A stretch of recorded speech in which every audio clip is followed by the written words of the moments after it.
We live in a world where we spend $250 billion on the fast food industry every year. Yet at that same time, just under 1 billion people go hungry every day. We live in a world where we spend $390 billion on the diet industry, possibly due to the fact we're all too fat from the first statistic. Yet at that same time, 22,000 people die every day of starvation. We spend $50 billion on a concept as ridiculous as bottled water. Yet at that same time, 743 million people do not have access to safe water. Something needs to change. Now, the idea of change has a lot of mixed feelings and emotions and perceptions to all of us. It's interesting how we love the idea of change. Yeah, let's go change the world. Let's change this. I want to see a change happen there. And us as women especially love to make a change. But it's also interesting how often we're too comfortable to get unsettled enough to actually do something to make a change. We often don't like the process that change demands. The thing is, though, can I just have a show of hands in this room right now? If in this place that you think the bottled water industry is just a little bit silly. I'm putting my hand up for this first one. Like, hello, we can drink water for free from the tap. Can I have another show of hands in this room, though, if you have ever bought a bottle of water? We're all putting our hands up again. So even though we think the idea is silly, we still buy it because we love the convenience of it. We don't carry our taps with us around in our handbags, and we like an alternative to drinks with sugar and other things in it. Now, my last question is, can you put up your hand if in this place you have ever directly funded a water project in a developing country? Great, so there's a couple of people in this room, and that is awesome. Thing is even though we haven't been able to, we can buy water every single day. We have that option. And by doing Thank You Water, we're providing that option for you to be able to give in your everyday life. We're not all able to sign up to a $40 commitment. It's not on the top of our head to give all the time. Those beginning stats that I introed with, they seem huge. They seem massive.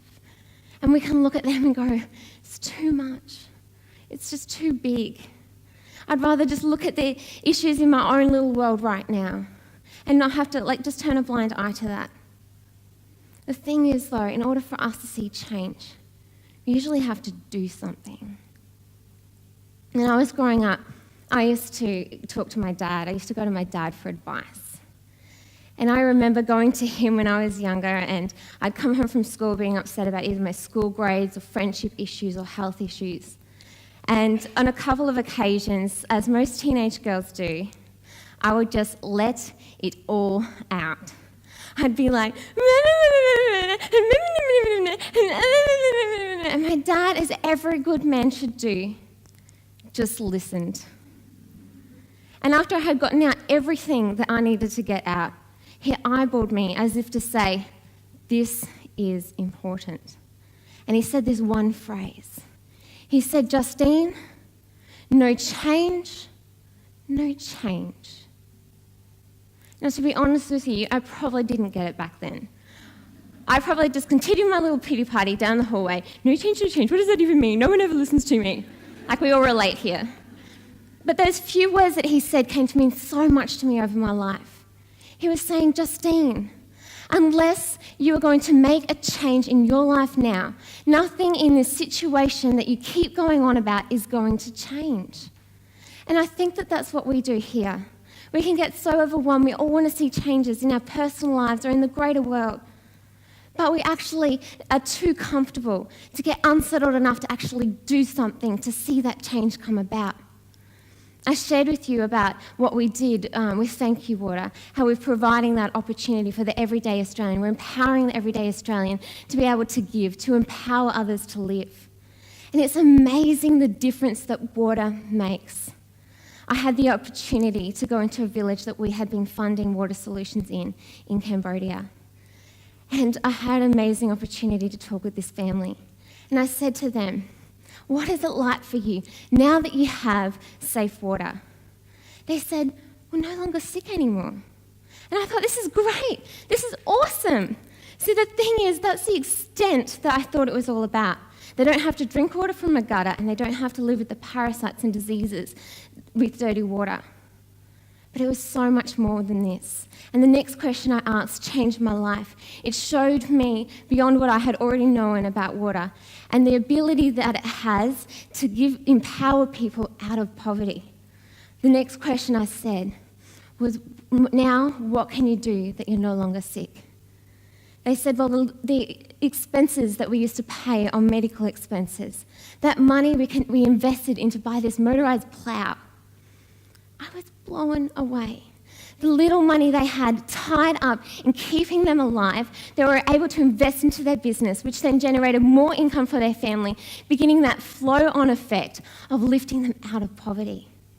I said, tell me more. What else can you do? They said, well, our children, they're no longer sick anymore. They used to just lie around the house and they were too sick to play, too sick to go to school. Now they can do these things and they can live as children should live. Can you imagine, have you ever thought that water, the thing that we take for granted from the tap, has the ability to give a young person an education, a career, a future, a hope? Now, water is just one of the many issues in this world, one of the many things that needs to be changed. And we all have things in this room. We're all here because we have an idea worth sharing and an idea that we want to see changed. The thing is, in order to see this change come about, we generally have to sacrifice. The idea of sacrifice is a really big thing for me and my team. When we started, my husband at 19 years old shared with us the world water crisis facts and the bottled water industry facts. And we were outraged. We were like, we have to do something. So we thought, well, let's start a bottled water company. So we did. We started this bottled water company where all of our profit funds water projects in developing countries. Instead of the profits going to make someone else's houses bigger or their cars better, it's actually going to those people who need it the most. The profit from each bottle is enough to provide someone with water for a month. And every single bottle we have now has a unique code on it so you can track exactly what project you are funding. When we started out, we were told we needed $250,000 just to run our first run of production. We also needed all the other expenses. We were told we were too young. We were told we didn't know what we were doing. We were told we should finish our uni degrees. But we believed in this idea so much. So we overcome all the odds that were against us. And we were determined to push through. I can still remember, and we had so many obstacles come against us. I remember the first run of bottles. We got a pallet delivered to one of our houses. And I saw the guys' faces as they're pulling it off the pallet. And they were so excited. It had become a reality. This is happening. And they're so excited. And then all of a sudden, I saw their faces just drop. I'm like, what is going on? I have a look. The bottles had their labels squished up all around us. We had to call a national distributor. And he only takes on big brands, but had decided to give us a chance. We called him, told him the situation, and he said, do you realise you're asking me to do a national recall? We're like, yes. Do you realise that it destroys big brands? Yes. Do you realise that you're not a big brand yet? Yeah, we realise that.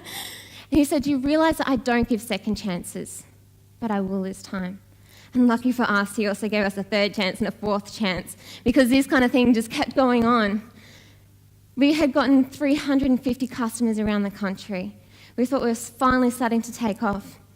Then all of a sudden, our factory stopped producing for weeks on end. It lost us 300 of those 350 customers. There were moments like this where we were just like, do we just give up now? Do we just high-five one another and go, yeah, we built a well, good on us, and go and do jobs that are far less sacrificing?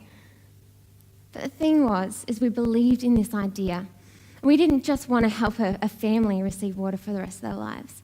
We wanted to help a community, to be able to help tens of thousands, hundreds of thousands, and one day millions of people receive water for the rest of their lives. It took us 3 years before we celebrated selling our millionth bottle. Only 9 months later, we celebrated selling our 3 millionth bottle. And only 2 months after that, we celebrated our 4th millionth bottle. By the end of this year, we would have been able to help 18,000 people receive water for the rest of their lives. And by this time next year, we would have, our forecasts show that we're able to help 100,000 people receive water for the rest of their lives. Now, the reason I tell you this story isn't for you to go, well, that's good for her, good on them. The reason I tell you this story is to show you what happened when we decided to push through, when we make those sacrifices. We could have given up way back when we had gone down to 50 customers again and just called it quits then. But we decided to push through, to sacrifice. And we're seeing those results come about now. Now, going back to you, to the ideas that you want to see changed. Everyone wants to see change in this room in one way or another. My question to you today is, what are you willing to change? Because a wise man once told me, no change, no change. Thank you.